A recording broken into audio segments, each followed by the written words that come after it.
An aunt told me, mijo, when I stay in your room, I feel a lot of sadness, a lot of depression. It was always a constant thing throughout the years. And then recently, my cousin tells me, Primo, the reason why we never want to stay in your room is because, have you noticed that there's faces in your walls? I was like, what do you mean? Yeah, it seems like the faces, you painted faces. Did you do that on purpose? Or as I recall, no.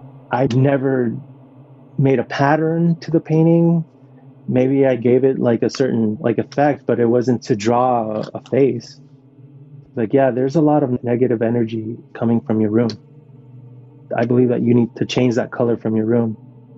My cousin has become a very spiritual person. She's very in tune with the earth. She meditates a lot. She's also like into tarot cards. The next day, my mom suggests, oh, I think it's time that you do a cleansing to yourself. Your cousin keeps bringing it up, that you really need to cleanse because she feels a lot of, not negative, but very depressing and saddened energy from you. Why don't you give it a shot? All right, I'll give it a shot. Next day, she begins to, we could say, do the cleanse. She's telling me there's a lot of sadness in you, and I know it's hard getting out of a relationship when you've been with somebody for so long. It's time for you to let go of that. It's time for you to just center yourself and finally move on, be free from all this negative energy, because this person was never right for you. This person was very judgmental towards you, and it's true. I always felt when I would go to this person's house that I was not welcome at all. But the next thing, my uncle, who's also really good friends, is pretty much attached at the hip with my cousin. Of course, they're related. Tells me, Primo, didn't want to bring this up, but he practices the same thing as my cousin. I actually saw someone go up to your room last night. He's seen this little man. He's like this very little man. And as he gets closer to the stairs, he starts to get bigger and bigger. And when he gets up to the first step, he just gets on all fours and begins to run up to your room. That's what I just saw. And when he told me that, I was like, oh my God. Has it come to the point where I've attracted dark energy and maybe bad spirits? Because that's not the first time someone has told me that they've seen a man. A friend of mine actually told me that too. A friend, one time we were watching a movie and tells me, you know what? I got to get out of this house. She has, we could say, a sixth sense.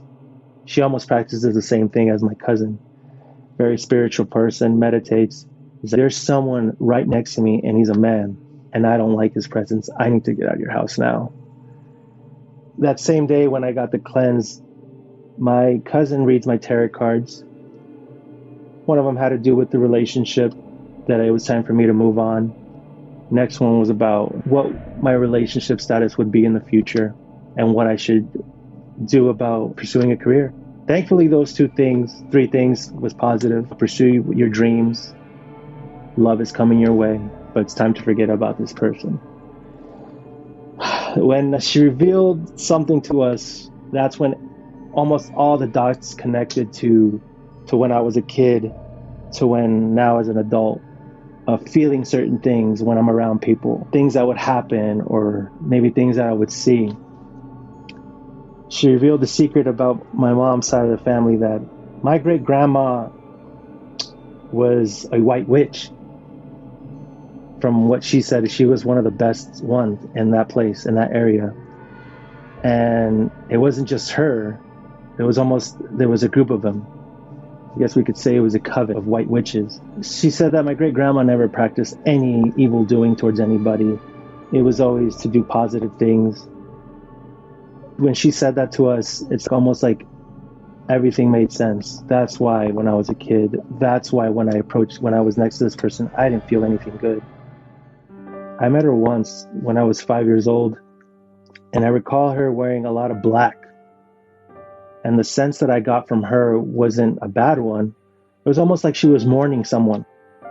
I remember my mom told me that one of her last friends had passed on. And that was why people wear black and they're mourning someone. My great-grandma didn't really say much words to me. I think the only time she had ever said something to me was when we were at the dinner table and she disciplined me in a very stern manner. Not yelling, not raising her voice, but very stern. She told me, young man, when someone's at the dinner table, you never chew gum. You respect the family time. I took the gum out of my mouth and just said, I'm sorry, Grandma. And that was the first time I ever saw my great-grandma smile. And I remember this vibe that I got from her was just very joyous, very happy, just very beautiful. And she just said, it's okay, mijo. Just remember, morals. That was maybe the last time I saw my great-grandma, because she went back to Mexico. My cousin later told me that, Aldo, looking back at your life, do you ever get these senses of bad vibes, good vibes, anything like that? And yeah, a lot. And she would tell me, it's because you have a sixth sense. You have a sixth sense. Do you ever feel like something's protecting you? I'm like, yeah, all the time. I could say there's been situations where I could have gotten hurt, but it never went down. I always felt that there was something protecting me at the same time when these things would happen. She revealed to me, yeah, it's because of that. Our grandma, we could say, blessed us with whatever she was doing. She didn't want her family harmed. And I could say that's probably why my mom didn't go through for what she was going to do. Or maybe that night, the way she was walking and the way she looked like almost possessed, and me going up to her and praying, maybe because I had good spirits, we could say, around me. And that saved her. It's because of my grandma.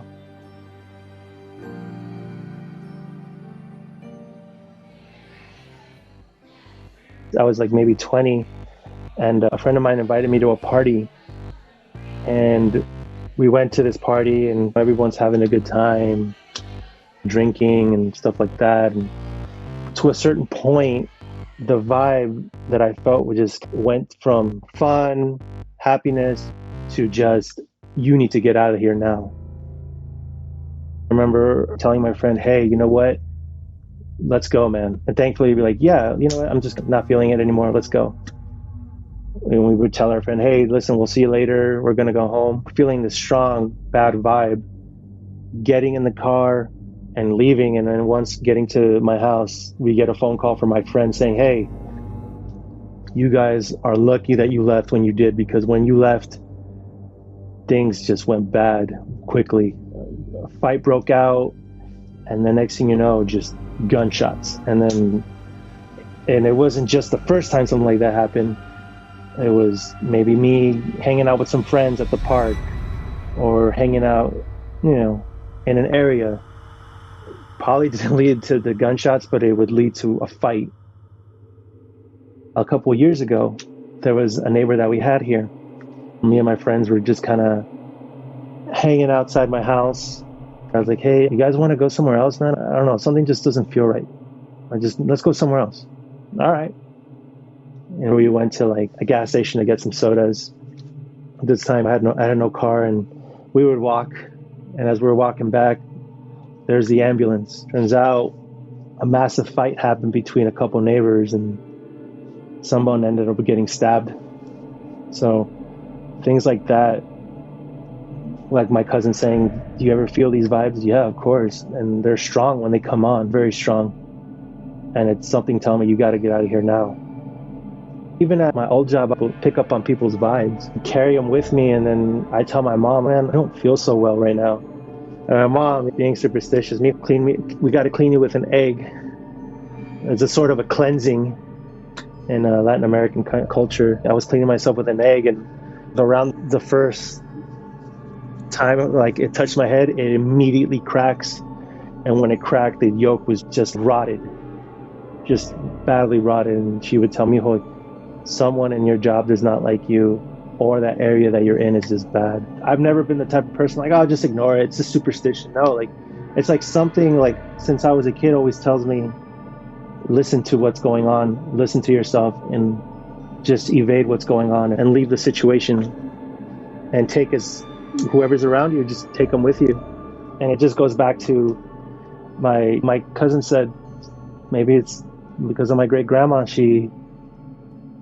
Maybe whatever she was practicing was trying to save her family from whatever evil doings someone might have tried to cause on us, or any harm happening to us, because I feel it all the time. I feel like there's something around me that's protecting me. And that's what a lot of people say too. Like, people will tell people when they read their palm, hey, there's someone beside you and they're taking care of you. My mom, everything she's experienced when she was younger, in her little village, people would do either good things or bad things. Especially being a woman of faith. My mom is very hardcore Catholic and always tells me, mijo, read your Bible. Normally a person who is religious wouldn't even want to dabble in that realm of spirituality. But for some reason, my mom believes in it and believes that, mijo, burn some sage in your room tonight. You got to cleanse your room. I'm going to cleanse my room too. Or mijo, put this piece of wood's from a certain part of Mexico. And if you put the piece of wood in your wallet, it's going to give you good luck. That relative I was telling you about that decided to do witchcraft on my mom, I do recall when I was around 9 years old. She was also very religious, but then somewhere around the middle, they began to change course.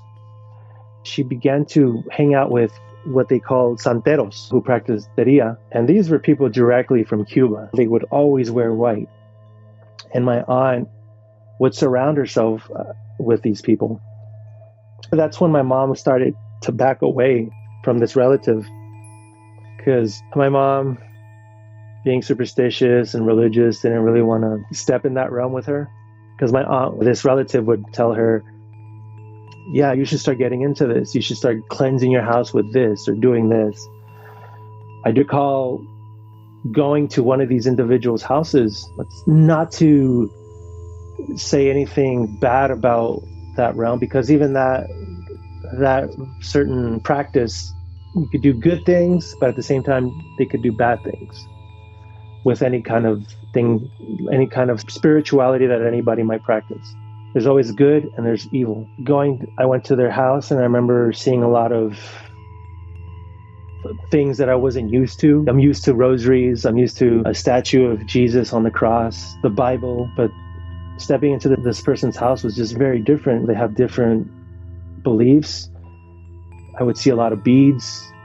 I think at one point I saw actual turtle shells, just in a line in a garage. I remember when I went into this individual's house, their garage was very, I remember just feeling just a very negative feeling in this person's garage, that maybe I shouldn't be here. I need to. But at the same time, I'm with those relatives who invited me to go there, and they're in charge of me, so I can't really decide to leave. I remember this person's house was just very dilapidated, like it needed paintwork. It was something almost out of a horror movie. Going into the backyard, and they had this great tree, and the tree was just like something out of a movie, very decrepit, very scary looking. Just getting this vibe that, yeah, I don't think this is the right place for me. And this is the same relative who wanted my mom to get hurt, or didn't feel that she was ever good enough for my dad. And it's strange because this relative now gets along with my mom. My mom never brings up that, oh yeah, I know that you did this to me. To just let bygones be bygones. And we don't really have communication with this relative as much, but here and there, if I ever run into him, hey, how's it going? How's life? How's it treating you? My mom's side of the family is a little more in tune with it. They feel these certain feelings. My dad's side of the family doesn't really pay attention to that. They're more hardcore Catholic, except for this one relative that is related to him. They're more in tune with Santeria and stuff like that. I've actually seen them do cleansings on people. Usually the cleansing I'm used to is just, you rub yourself with an egg to get all those bad vibrations. but I would see them doing it on people, and they would be with a piece of raw meat and wrapped in like a piece of paper. And you could tell when you ever step into this relative's house that it's almost like how Navajo Indians practice, the beads, the certain things that they have placed on mantles or something like that. It's almost connected to the different traditions. They're all connected. It almost feels that way, that it's all connected. My mom would tell me the stories about, I know in Navajo tradition, they call them skinwalkers, but in Mexican culture, they call them naguales, people who can shapeshift into different forms, use different voices, or even shapeshift into an animal. And I remember that would be stories my mom would tell me when she lived in the ranch, people who would practice doing that, and they would call them naguales. And would tell me, if you hear a wolf howl at night, make sure you lock all the doors, because that's them. When our dog, his name was Lucero, passed away, I would actually see him pass by. Like from the corner of my eye, I would see him pass by. And I would tell my mom, "Oh, Mom, I just saw Lucerito." And she's like, "Yeah, I saw him too." Or we'd hear I recognize his whimper, or recognize the way he would scratch the door. I would hear him scratching a whimper to let him in. And I just have to recall that, say, "Oh, he's not here anymore. He passed away a couple of years ago." When my mom, she was doing the graveyard shift in Valencia working, and she came back, and usually she would go to the backyard to either throw trash away or to walk around for a little bit. And one night, I remember she was wanting to go in the backyard, and as soon as she touched the door, she could literally feel that, because we did end up burying our dog in our backyard, and we put this altar for him, and she felt like it's almost like our puppy was telling her, "Don't come back here, Mommy, don't come back here. Stay inside, don't come back here." A couple of days after that, I had a day off of work, and I decided, hey, I'm going to do an all-nighter. I'm going to watch some TV, get some popcorn, and just watch my favorite shows on YouTube. And I was with my new dog at the time. We were both watching TV, and around, it was already like 1 a.m., and we were both watching TV, and then out of nowhere, I heard 3 knocks. And it was loud enough to the point where my dog, the new one, heard it, and they were barking. And I stood up very frightened, and I was like, did someone just sneak into our backyard? And my dog, the new dog, Roxy, she was right in front of the window where the knock came from. And immediately she got into a position that was almost like fight mode. But a fight mode where it's almost like a do or die, because she was snarling, she was snapping her jaws, like you could hear her teeth just snap. And she's like a Staffy Bull Terrier, the closest thing to a pit bull. And I remember I would yell, "Roxy, calm down," and she just got quiet and looked at me with these innocent eyes. And next thing you know, 3 more knocks, doosh, doosh, doosh. And Roxy immediately turns once again into a vicious dog, like a fighting dog. And I was like, someone's in the backyard. Someone has to be in the backyard. I remember I flashed the lights in the backyard, turning them on and off, on and off. I would stay quiet, making sure if I could hear this person's footsteps, run away. And immediately I was like, you know what? I'm just going to open the door and see what's going on. And we went in the backyard, and nothing. I remember Roxy just runs past me and starts looking, sniffing, looking for whatever, and nothing. And I could say that I was probably connected to when my mom had this presence, that our dog that passed away, telling her, "Don't go back there, don't go back there." I could remember when before that happened, in my head I was thinking, I feel like something is here. Something is here, and I don't know what it is, but it's telling me to once again get up and go to sleep, go away. And that's when I heard the 3 knocks. We would always try to think that it's the logical explanation. Oh, something fell against the board, but nah. I don't know. My cousin had also told me that spirits come and go. Some people, it could be the same spirit. Some, it could be that they're just passing through, and they just happen to appear to those people that have an understanding to apparitions or the gateway to the spirit world, and they just seem to appear themselves. And some can be good, some can be bad. It's depending on how your vibe, like going back to people saying, if you're displaying negative energy in your home, anger, fighting, the negative energy will come towards you. They'll attach themselves to you. But if we could say you're a lighthearted person with good intentions, you'll see them pass by. Nothing, just, you could say, me being, I guess, I've always been interested in the strange and unusual. And what's more to this is, I know there has to be another life after death.